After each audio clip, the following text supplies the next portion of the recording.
इस समय लोकसभा चुनाव मतदान चल रहा है और उसके लिए ज़बरदस्त जो जोश है, उत्साह है, वो भी देखा जा रहा है। बहुत सारे लोग ऐसे हैं जिनके लिए यहाँ पोलिंग बूथ पर व्यवस्थाएं भी नहीं हैं, लेकिन वो भी वोट डालने आए हैं। मेरे साथ एक दिव्यांग हैं, सुमन। सुमन, आपने वोट डाल लिया? नहीं, अभी नहीं। कक्ष नंबर दूसरे में बता रहे हैं। आप तो वहाँ भी कक्ष दूसरा तलाश रही थी। हाँ, तो अभी नहीं, हम सोचे इधर है, मम्मी का इधर है, तो हमने सोचा हमारा भी इधर होगा, एक ही फैमिली के, तो पता चला कक्ष नंबर दूसरे में है हमारा। मतलब रूम ही चेंज हो गया, अब पोलिंग बूथ ही चेंज हो गया। जी। तो अब कौन सा दूसरा बताया है?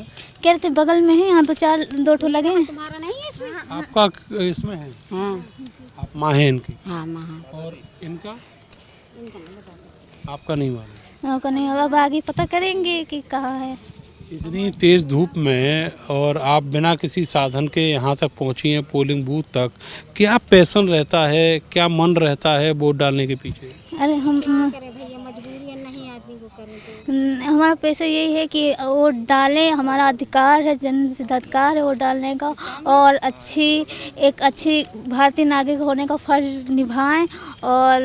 और ये वोट डालने का अधिकार तो सबको है। फिर ये है कि अब आगे चल के हमें बदलाव चाहिए। आगे हमने देखा है मोदी जी ने अच्छा काम किया, आगे भी हम ये चाहते हैं कि हम जिसको भी वोट दें वो अच्छा काम करें, हमारे देश का नाम रोशन करें। किस तरह का बदलाव आप उम्मीद कर रही हैं?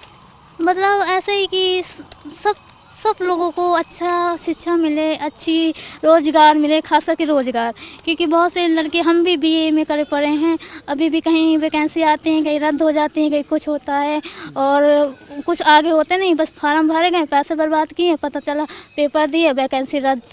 और बस इसके बाद सबसे ज़्यादा तो रोज़गार के लिए बहुत से लोग हैं, हमारे जैसे भी हैं, बहुत से गरीब घर से भी बच्चे हैं, पढ़ रहे हैं, बाहर आके पढ़ रहे हैं, जिनकी आय भी इतनी नहीं है, माँ बाप पढ़ा रहे हैं कि बच्चे आगे पढ़ें लिखें बढ़ें, लेकिन हो कुछ नहीं। 2-2 साल 4-4 साल बर्बाद चल रहे हैं, तैयारी कर रहे हैं, तैयारी का कोई फ़ायदा नहीं निकल रहा है।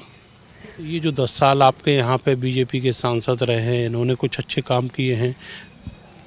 हाँ, अच्छे कार्य किए, ऐसा नहीं है, महिलाओं के लिए भी अच्छे कार्य किए हैं, बच्चों के लिए भी शिक्षा तो अच्छी दे रहे हैं, और भारतीय महिलाओं के लिए, किसानों के लिए भी काफ़ी फ़ायदा कर रहे हैं, लेकिन थोड़ा सा बस स्टूडेंट लाइफ के लिए कम ध्यान दे रहे हैं। पता नहीं क्या है कि कोई भी पढ़ाई हो, कुछ भी हो, जहाँ ज़रूरत है उनको मिल नहीं रहा है, और जिसको ज़रूरत नहीं उन्हीं को मिल रहा है। खास करके घूस भी बहुत चल रही है। मान लो अच्छा बच्चा है, पढ़ाई हो गई, लेकिन पैसे नहीं है, घूस के चक्कर में बेचारा रह गया है, और जिसने घूस दे दी वो निकल गया है, फिर वो दोबारा फिर तैयारी कर रहा है। बस यही चीज़ है। सुमन, आपको स्कॉलरशिप मिलती है? हाँ, मिली है, क्यों कह रहे, मिली है। जब भी हमने BA MA सब में हमारी स्कॉलरशिप सब में मिली है, ITI में भी स्कॉलरशिप मिली है हमें। तो अब आप क्या उम्मीद कर रही हैं कि 2024 में जो नई सरकार बनेगी, क्या आपके लिए कुछ भला कर पाएगी? कोशिश तो यही है कि कुछ ना कुछ तो भला करेगी। अब उम्मीद पे तो दुनिया टिकी, हम भी उम्मीद लगाएं कि हम जो वोट देना है उससे बदलाव हो, तो कुछ सरकार नई बने तो कुछ नया काम करे। तो मोदी जी 10 साल से हैं, 7 साल से योगी आदित्यनाथ हैं, तो अब आप किससे उम्मीद लगाए हुए हैं? उम्मीद अभी हम कुछ बता नहीं रख सकते। अब तो जो आएगी उम्मीद उन्हीं से है, जो आए, जो करे, मोदी जी आए, कोई भी आए, अच्छी कार्य वो उन्होंने अच्छा किया है, ये नहीं, बुराई नहीं करेंगे, अच्छा कार्य किया, लेकिन बस थोड़ा सा बेरोजगारी वाली समस्या है। बेरोजगारी वाली समस्या। आप अभी कहाँ एग्जाम दी हैं, कहीं कुछ हो पाया?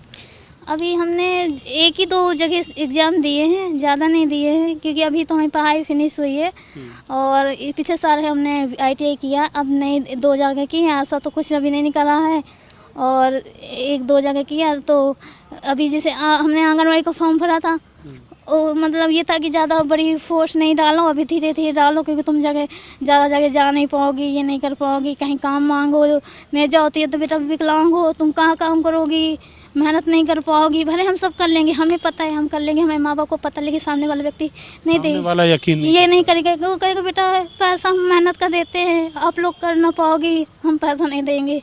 प्राइवेट काम भी नहीं मिलता, रेगुलर का तो उम्मीद ही अभी नहीं है, क्योंकि वैकेंसी नहीं सही से आ रही हैं, इस वजह से। बाकी धन्यवाद। आप वोट डालिएगा, उम्मीद करते हैं कि आपको एक जहां पे आपका पोलिंग बूथ है वो मिल जाए।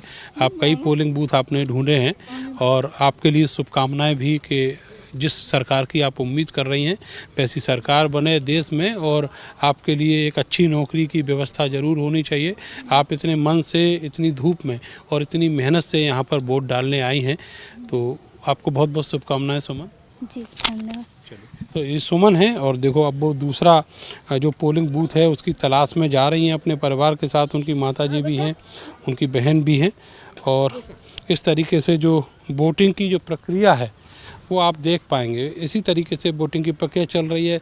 सबके मोटिव अलग अलग हैं। बहुत सारे लोग के लिए मुद्दा राष्ट्रीय हो सकता है, बहुत सारे लोग हैं जिनके लिए मुद्दा यहाँ के स्थानीय हो सकते हैं, लेकिन हर व्यक्ति की अपनी समस्या है।